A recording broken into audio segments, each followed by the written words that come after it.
जैसा कि आप लोग आए दिन देखते जा रहे हैं, हम लोग भी पत्रकार और अखबार के माध्यम से, पत्रिका के माध्यम से लगातार हम लोग देख रहे हैं कि साइबर ठगी के मामले लगातार प्रकाश में आ रहे हैं। मैं आप लोगों के माध्यम से पूरे जनता को यह बताना चाहूँगा कि साइबर ठगी एक अपराध है और जो भी व्यक्ति इसमें संलिप्त हैं उन सारे व्यक्तियों पे हम लोगों के द्वारा कानूनी कार्रवाई करने का प्रावधान भी है। अभी कुछ दिनों में कई अलग अलग तरह के फ्रॉड सामने आए हैं, सक्रिय हुए हैं। उसमें खास करके सभी से हम लोग अनुरोध करते हैं कि किसी भी परिस्थिति में OTP या कोई भी अननोन लिंक जब आपके मोबाइल में आते हैं तो आप उसको ना ओपन करें और ना ही उसको आप खोल करके उसमें OTP वगैरह शेयर करें, क्योंकि होता यह है कि नॉर्मली जो भी साइबर ठगी लोग होते हैं करते हैं वह आपको लुभावने या प्रलोभन ऐसा देते हैं कि आप उससे बच नहीं सकते हैं। प्रलोभन जैसे कि आपके बैंक अकाउंट में इतना पैसा चला जा रहा है, आपके बैंक में आपने यह रिवार्ड जीता है, आपके द्वारा किसी ऐसे कंपनी के नाम लेकर के कि आपको जो है पुरस्कार मिला है, तो आपके पास एक लिंक जा रहा है, उस लिंक को आप ओपन करें और उसमें शेयर करें जो भी जो डाटा मांगा जाता है वो सारे चीज़ों से आपको बचना है। अभी जैसे अभी हम लोगों ने देखा है कि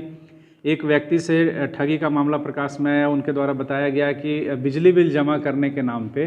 उनसे ठगी हुई है। बहुत सारे लोग होते हैं जो व्यस्ततम होते हैं, अपने जीवन में अपने कार्य में व्यस्त होते हैं, तो वो लोग सभी चाहते हैं कि घर बैठे हम लोग और जो हमारे पास सुविधा उपलब्ध है उस ऐप के माध्यम से हम लोग बिल वगैरह जमा कर दें। तो प्रायः देखते हैं कि जो ज़रूरत की चीज़ें होती हैं वैसे चीज़ों का ही उपयोग करके आपको ठगने का काम करते हैं। जब तक आप वेरी श्योर नहीं हो जाएं, ऑथेंटिक जो पोर्टल है या ऑथेंटिक उनके जो चैनल्स हैं या ऑथेंटिक जो उनके द्वारा प्रोवाइड किया गया है जो नंबर है, जब तक आप संतुष्ट नहीं हो तो भूल कर भी आप किसी भी परिस्थिति में उसे ओपन नहीं करें। मुझे भी कई सारे डेली फ्रॉड के मैसेजेज आते हैं। मैं दूसरे को भी आगाह करना चाहता हूं कि हम ओपन नहीं करते हैं उसे। अगर मैसेजेज आ रहे हैं तो उसे आप ओपन करेंगे तो कहीं ना कहीं वो आप हैकर के द्वारा हैक होने की संभावना बढ़ जाती है। अभी कुछ वैसा भी हमारे पास केसेस आए हैं कि फर्जी या फॉल्स मैसेजेज आपके पास जाते हैं। सबसे पहले उनके द्वारा ₹1 का ट्रांसफ़र आपके फ़ोन पे से किया जाता है और उसके बाद फॉलो अप करते हैं कि मैंने किसी के कहने से या आपके रिलेटिव के कहने से मैंने आपके अकाउंट में कुछ पैसे ट्रांसफ़र किए हैं, मेरी गलती से आप में ज़्यादा ट्रांसफ़र हो गया, इसलिए आप पुनः उसे कुछ पैसे काट के वापस करें। इस तरह जैसे एक स्टूडेंट का मैंने देखा है कि उनके पास जो है ₹10,000 ट्रांसफ़र हो गया है और वो ₹10,000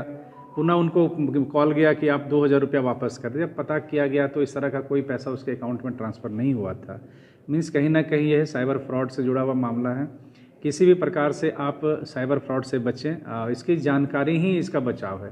आप जितने अवेयर रहते हैं, जितने आप जानकार और जितने ज़्यादा आप सजग रहते हैं, उसी से आप बचते हैं। और हम लोग भी यह प्रयास करते हैं कि लोगों के बीच समय समय पे जागरूकता फैलाएं और लोगों को जागरूक करें। और जागरूक जैसे ही लोग होंगे तो हमें लगता है कि आए दिनों में इस तरह के केसेस की कमी होनी चाहिए। जैसे साइबर ठगी का शिकार जो हो गया सर, हाँ, उस पर मतलब कैसे क्या जैसे साइबर जो ठगी हैं तो सारे नंबर्स भी हम लोगों के पास दिए हुए हैं। उन नंबर पे तुरंत आप 1930 एक नंबर है,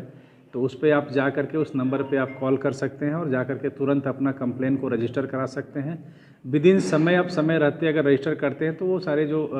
ट्रांजैक्शंस वगैरह जो होने की संभावना होती है उसे रोका जा सकता है। बहुत त्यौहार के दिनों में इस तरह का कुछ प्रलोभन देकर लोग आपको हाँ, त्यौहार में अभी कई सारे लोग ऐसे कहते हैं कि आप इनाम जीत गए हैं, बम्पर प्राइज़ आपके नाम से निकला हुआ है, आपके नाम से फलाना कंपनी के द्वारा जो है कंपनी जो आपको ये गिफ्ट देना चाह रही है, इसलिए आप वो अपना डिटेल सारा भर के दें। तो मैं बताना चाहूँगा कि इस तरह के चीज़ों से बचने का प्रयास करना है। आप अगर इस तरह के चीज़ों को फिल नहीं किया है, आपने कहीं कोई फॉर्म नहीं भरा है या कहीं अप्लाई नहीं किया है,